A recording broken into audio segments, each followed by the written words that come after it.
Hello friends, welcome back to my YouTube channel. तो कैसे हैं आप लोग। तो आज जो मैंने पढ़ा है वो बहुत ही इम्पोर्टेंट है।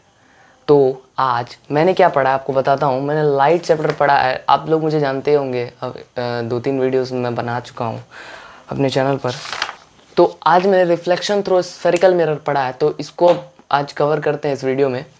तो आज वीडियो मैं स्क्रीन पर ही रखूँगा क्योंकि ऐसे आपको ज़्यादा समझ नहीं आता है, ठीक है। तो स्क्रीन पर ही रखूँगा, आपको एकदम कॉपी पर अच्छे से बताऊँगा, ठीक है। तो चलिए चलते हैं स्क्रीन पर और समझते हैं स्फेरिकल मिरर के थ्रू रिफ्लेक्शन क्या होता है। और यहाँ पर 4 रूल्स हैं जो कि मैं आपको बाद में बताऊंगा। तो अगर आपको शुरू में कुछ समझ नहीं आए तो वीडियो को एंड तक जरूर देखना, वहाँ पर आपको ज़रूर समझ में आएगा।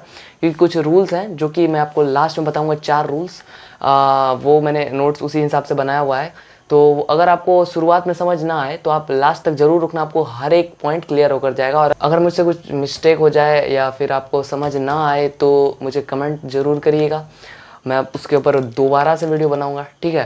तो चलिए चलते हैं स्क्रीन पर समझते हैं रिफ्लेक्शन थ्रू स्फेरिकल मिरर। तो चलिए अब हम समझते हैं reflection through spherical mirror detail में, ठीक है। तो यहाँ पर आप देख पा रहे होंगे, यहाँ पे पहले मैं नाम बता देता हूँ हर एक पॉइंट का जो जो इस मिरर पर मतलब बनाए जाते हैं, ठीक है। तो ये जो है हमारा कॉनकेव मिरर है, ठीक है। इस मिरर में यहाँ पर जो ये एक लाइन दिख रही है इसको हम लोग बोलते हैं प्रिंसिपल एक्सिस, ठीक है। This line is called principal axis.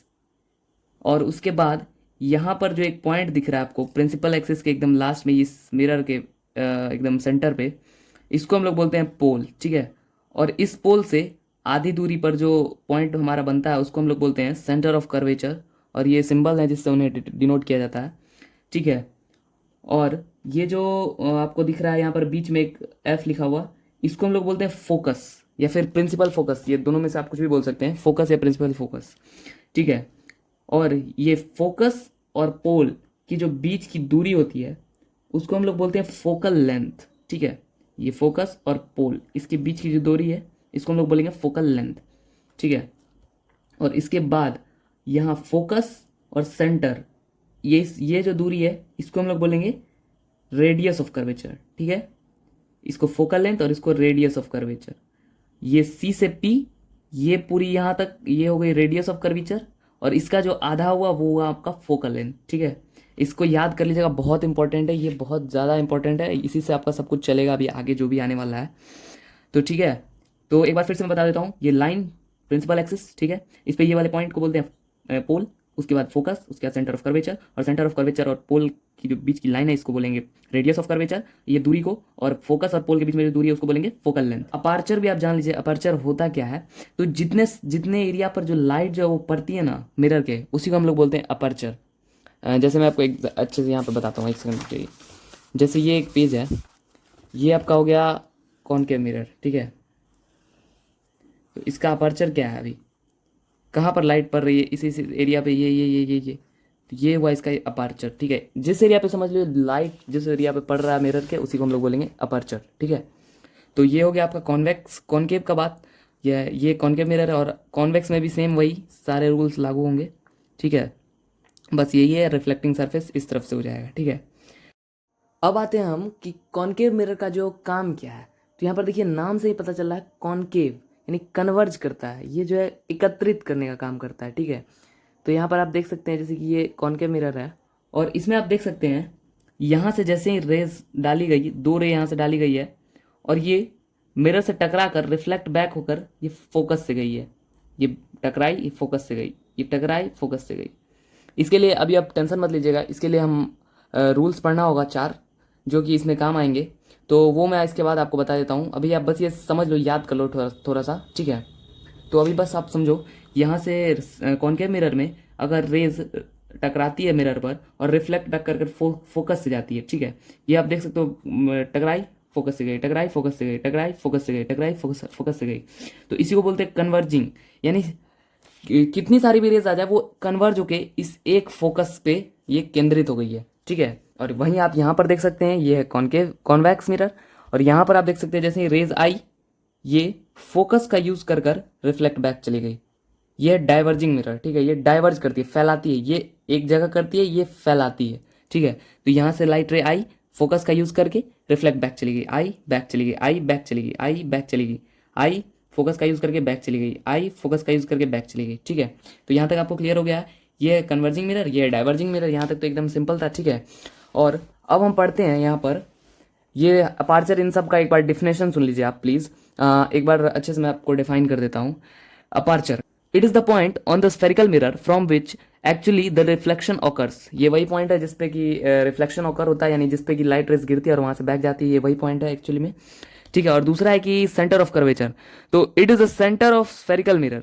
ये स्फेरिकल मिरर मतलब मिरर हम लोग इतना, हमारा जो हिस्सा देखने का वो इतना है, लेकिन अगर इसको हम बढ़ाएंगे तो ये तो पूरी मिरर बन जाएगी, और उसी का जो सेंटर होता है उसी को हम लोग बोलते हैं सेंटर ऑफ कर्वेचर। हम इस पार्ट को इग्नोर करते हैं और यहाँ से हम देखते हैं। ठीक है, ये बहुत ही सिंपल सा चीज़ है।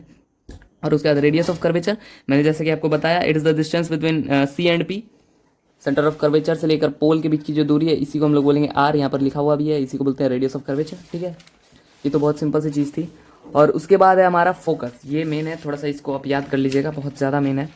It is the point where all reflected rays meet or appear to meet after reflection. ये वो पॉइंट है जहाँ पर रिफ्लेक्टेड रेज जो है, रिफ्लेक्शन के बाद जो रेज आते हैं वो मीट करते हैं या मीट करते हुए दिखते हैं। और यहाँ पर आप देख सकते हैं जैसा कि कॉनकेव मिरर में ये एक्चुअल में मीट कर रहे हैं, और कॉन्वेक्स मिरर में ये मीट करते हुए दिख रहे हैं, क्योंकि ये वर्चुअल इमेज फॉर्म करती है कॉन्वेक्स मिरर। तो यहाँ पर हम बस फोकस का यूज़ करके ये डाइवर्ज हो जाती है। ठीक है, और यहाँ पर ये एक्चुअल में मीट कर रही है, यहाँ से आई यहाँ पे मीट कर गई, फोकस पे टकरा गई, तो ये हो गया आपका फोकस।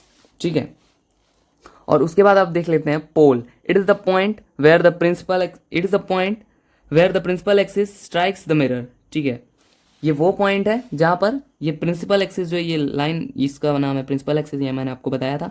ये जहाँ पर मिरर को स्ट्राइक करती है, मिरर को छूती है, उसी को बोलते हैं पोल। ठीक है, ये वाली पॉइंट को। ठीक है, यहाँ तक क्लियर। उसके बाद आपका आता है फिर फोकल लेंथ, ये भी बताया था मैंने। ये फोकल लेंथ जो है, ये distance between F and P, distance between pole and principal axis, principal focus, distance between pole and focus, F and P, वही होगा बात। ठीक है, और उसके बाद हम देखते हैं main rules to obtain image from concave mirror. ठीक है, तो ये 4 रूल है, मेन है, बहुत ज़्यादा इंपॉर्टेंट है, तो इसको आप जरूर से याद करिए। इसी से ये अब आपको जो भी कन्फ्यूजन होगा वो आपको सब समझ में आ जाएगा। ठीक है, तो यहाँ पर आप सुनिए, the incident ray that comes parallel to the principal axis after reflection passes through focus. ये नियम है, इसको आपको याद करना है। जैसे एग्जाम होते हैं ना पोस्टुलेट्स, ये वही रेस प्रिंसिपल एक्सिस के पैरेलल आती है, वो फोकस से गुजरती है। ठीक है, ये है the rays which comes parallel to the principal axis after reflection it goes from the focus, यहाँ से गुजरती है। ठीक है, यही बात है। और दूसरा जो लॉ है वो कहता है, दूसरा जो रूल है सॉरी, वो कहता है कि the incident ray coming from focus after reflection become parallel to the principal axis. और जो रे फोकस से आ रही है वो प्रिंसिपल एक्सिस के बाद में रिफ्लेक्शन के बाद पैरेलल हो जाएगी। ठीक है, यानी ये आई फोकस से गई, और अगर कोई रे फोकस से ही आ रही है तो वो रिफ्लेक्शन के बाद, जैसे यहाँ से कोई रे आ रही है, यहाँ से मतलब एक सेकंड मैं आपको यहाँ पे समझाता हूँ। ठीक है, यहाँ पर आप देखिए, जैसे कि रे ये आपका हो गया, ये यहाँ मैं बता देता हूँ, ये हो गया और ये, जैसे कि यहाँ पे ऑब्जेक्ट है, रेज एक यहाँ से आ रही है, ये आपका हो गया फोकस, ये आपका हो गया यहाँ पर आप मान लीजिए सेंटर ऑफ कर्वेचर, यहाँ आप मान लीजिए पोल। जैसे कि यहाँ से एक रे आ गई, ये आई, ये फोकस से गई, और अगर कोई रे फोकस से गई जाएगी तो वो सीधी हो जाएगी, सीधी गई तो फोकस से चली गई, और फोकस से गई तो सीधी हो गई। ये सिंपल सा बात है, दूसरा रूल यही कहता है हमारा। ठीक है, और उसके बाद आप यहाँ पर देख सकते हैं तीसरा rule, the incident ray coming from centre of curvature retraces its path. और अगर कोई रे सेंटर ऑफ कर्वेचर से आएगी, यानी आप यहाँ देख सकते हैं सेंटर ऑफ कर्वेचर, ये देख सकते हैं आप यहाँ पे ऐसे, ये यहाँ सेंटर ऑफ कर्वेचर, यहाँ फोकस, यहाँ पोल।